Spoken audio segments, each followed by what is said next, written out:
Do something for me right now, before we even begin. Swallow once, just one time, and notice what you feel at the very back of your throat. Is there something sitting there? A thickness, a coating, a little film that simply will not clear no matter how many times you cough or clear your throat?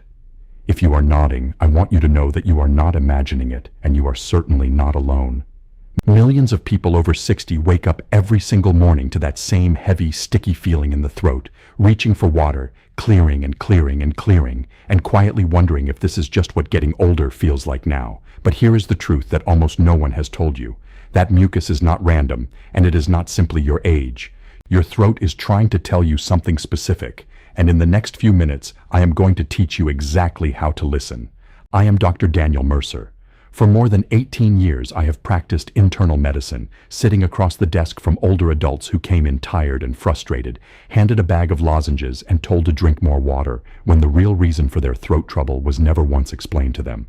So if that has been your experience, please relax your shoulders, set the water glass down for a moment, and stay with me, because today we are going to walk through the real, research-backed causes of the constant mucus in your throat and the simple, gentle steps you can begin using tonight.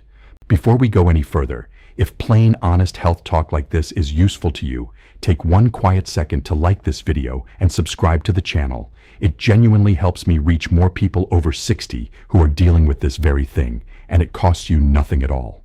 Now let us begin with one piece of biology that changes everything, because once you understand it, every cause we discuss today will finally make sense. Here is the part most people are never told. Your body makes mucus every single day and all night, without stopping, and that is completely normal and completely healthy. Mucus is not your enemy. It is a protective coating for your airways. It traps dust, bacteria, and viruses before they can slip down into your lungs, and it keeps the delicate lining of your throat soft and moist. Without it, your airways would dry out and crack. So the mucus itself was never the problem.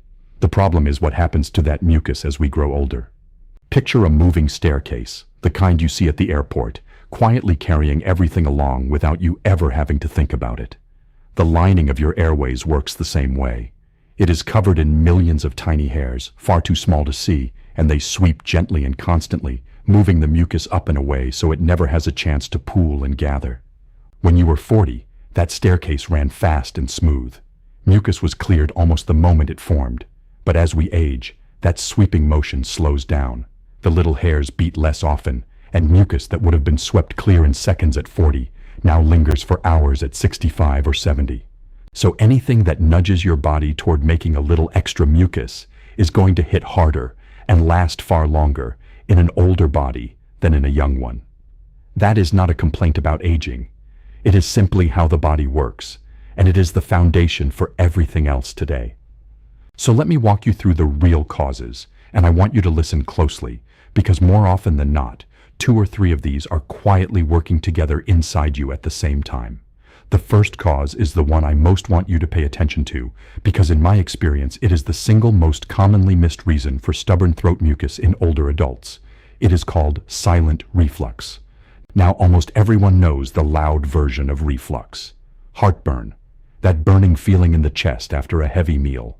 But there is a quieter, sneakier cousin, and it comes with no chest burning at all, no obvious stomach upset, nothing to point you toward your digestion, just a throat that will not settle.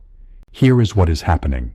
Where your food pipe meets your stomach, there is a small muscular ring, a kind of one-way valve, and its only job is to stay shut after you eat, so that stomach acid stays where it belongs. Think of it like the rubber seal on the lid of a jar. When the jar is new, the seal is tight and nothing escapes. But after years of opening and closing, that seal loosens and things begin to seep past it. As we age, that valve at the top of the stomach can lose its tone in just the same way, and when it does not close fully, tiny amounts of acid drift up, not just into the food pipe, but all the way up into the throat and the voice box while you lie flat at night. Now here is the detail that ties it all together. The lining of your throat is not built to handle acid the way your stomach is. So the moment even a trace of acid touches that tissue, your body sounds the alarm and rushes to coat the area with thick protective mucus. That is exactly why so many people wake up every morning with that heavy throat, a slightly rough voice, and a need to clear and clear with no idea why. because there was never any heartburn to point the way. And this is not a rare quirk. In one well-known study of patients with this kind of reflux, throat clearing showed up in the vast majority of them, while classic heartburn was often completely absent. So ask yourself honestly, is your throat noticeably worse first thing in the morning? Does it get worse when you bend forward to tie your shoes? Does your voice sound rougher when you first wake? Those are the fingerprints of silent reflux. And here is why it does its worst work at night. When you are upright through the day, gravity is quietly on your side, helping keep everything down where it belongs. The moment you lie flat in bed, that help disappears. So hour after hour while you sleep, those small amounts of acid have an easy path upward, bathing the throat over and over, which is exactly why the heaviness is waiting for you the instant you open your eyes in the morning. Let me tell you about a patient of mine. I will call him Robert. He was 71, a retired school teacher, and he came to me convinced he had some terrible illness in his throat, because for almost 2 years he had been clearing it constantly, worst of all in the mornings. He had tried every lozenge and syrup on the pharmacy shelf. He had no heartburn, not once, so reflux never crossed his mind, and frankly, it had not crossed his previous doctor's mind either. When we walked through the simple evening habits I am going to share with you in a moment, stopping his meals earlier and raising the head of his bed, the change over a few weeks brought tears to his eyes, the good kind. He told me he had forgotten what it felt like to wake up without that lump in his throat. That is exactly what I want for you. The second cause arrives just as quietly, and for that very reason it is missed for years. When people think of sinus trouble, they picture the dramatic version, a pounding face, a blocked nose, a full-blown sinus infection. But in many adults over 60, the sinuses become only mildly inflamed, just enough to make a little extra mucus, and that mucus drains slowly and silently down the back of the throat all day long. Doctors call this post-nasal drip. And here is something that may surprise you. In a study of patients with chronic post-nasal drip, the average age was around 55, and throat discomfort was the most common complaint of all, reported by nearly 3 out of 4 of them. This is very much an older adult problem. Here is the frustrating part. Many people fighting this have been swallowing antihistamine allergy pills for months, assuming it must be hay fever, and wondering why they barely help. The reason is simple. Those pills dry the mucus for a little while, but they do nothing for the underlying swelling inside the sinuses that is making the extra mucus in the first place. And dried, thickened mucus stuck at the back of the throat can feel even worse than what you started with. The approach with the strongest support behind it is also one of the simplest and cheapest. Rinsing the nose gently with warm salt water.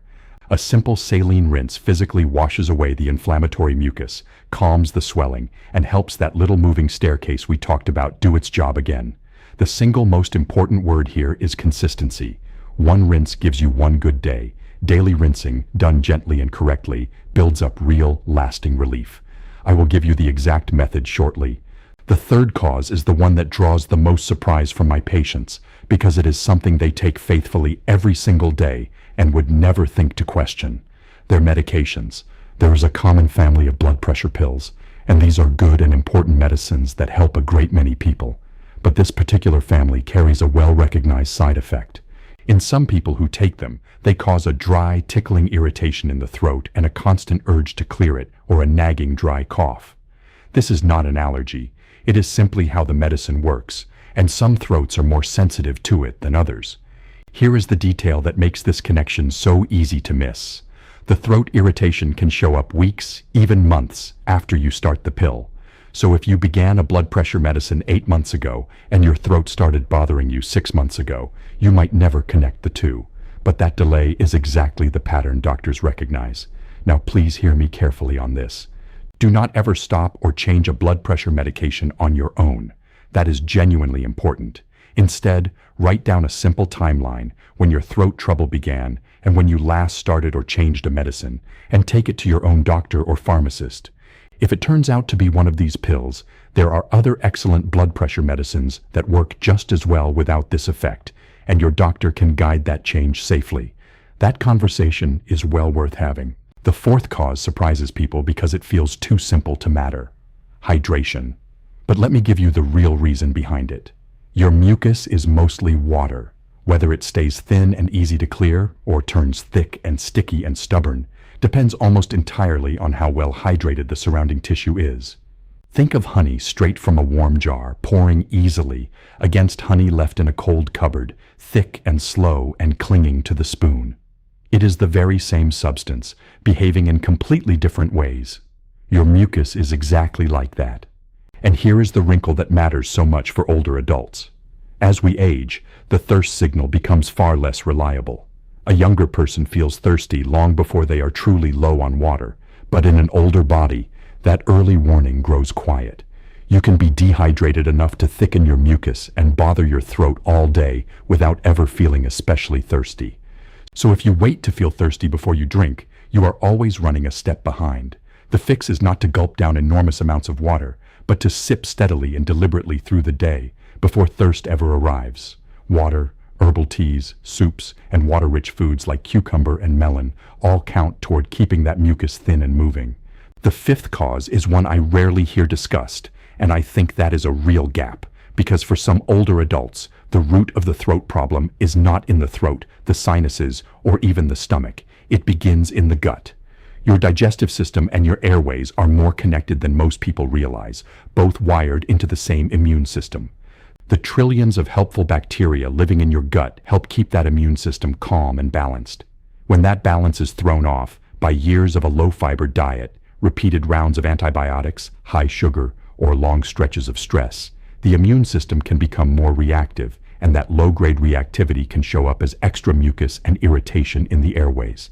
You will never fix that with a throat lozenge, but you can begin supporting your gut, gently and over time, with simple daily food choices, and I will include that in the plan. Now, before I give you the full plan, I need to pause for something genuinely important. Most of the time, persistent throat mucus in older adults is harmless, and very much what we have been discussing today, manageable and not dangerous. But sometimes the body uses a symptom to flag something that needs a professional's eyes, not home care. So please, see your doctor promptly if you notice any of these. Mucus that is streaked with blood, even a little. Trouble swallowing that is slowly getting worse. Losing weight without trying, alongside your throat symptoms. A lump or swelling in your neck. Or a voice change that hangs on for weeks and does not improve. These go beyond today's conversation. Please do not work around them. Bring them to your doctor. Now, here is your simple plan, the part where all of this turns into something you can actually do.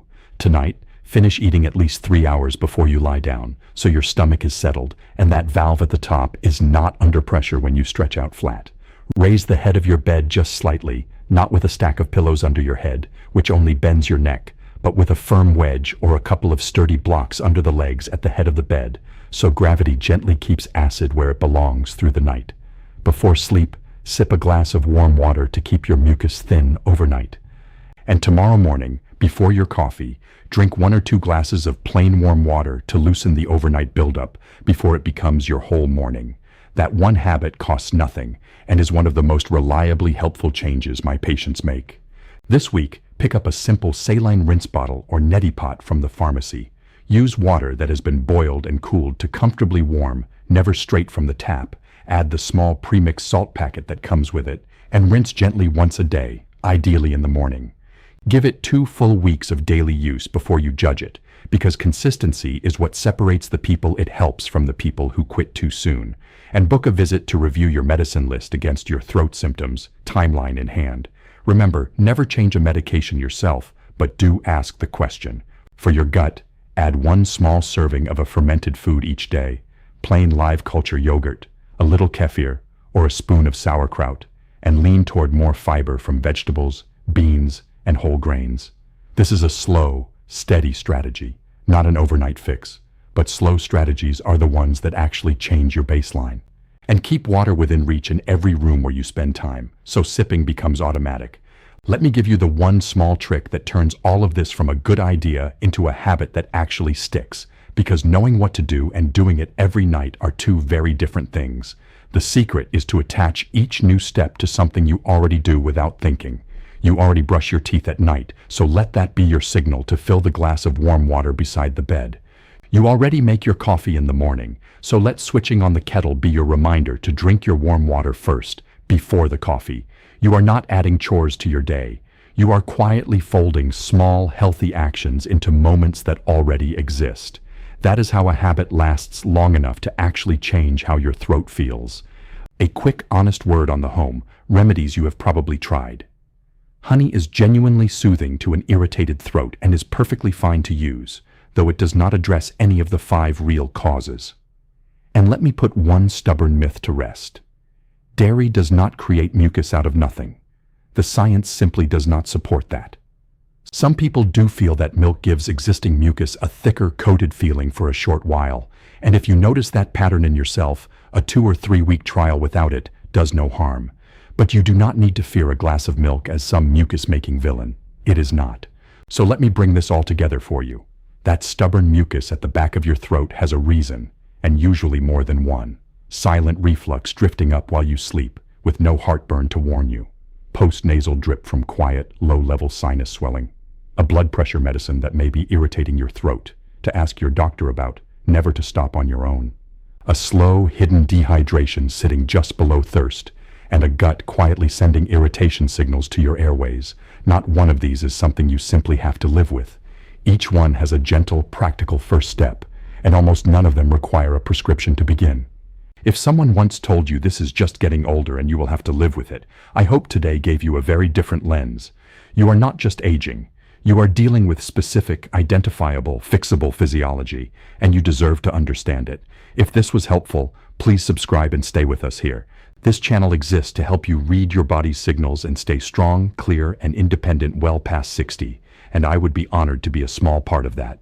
Take good care of yourself, and I will see you in the next one. And one important note before you go. This video is for general educational purposes only, and it is not medical advice. Always speak with your own qualified healthcare provider before making any changes to your diet, your daily habits, or your medications. Your doctor knows your body and your history, so bring these ideas to them and let them help you use them safely.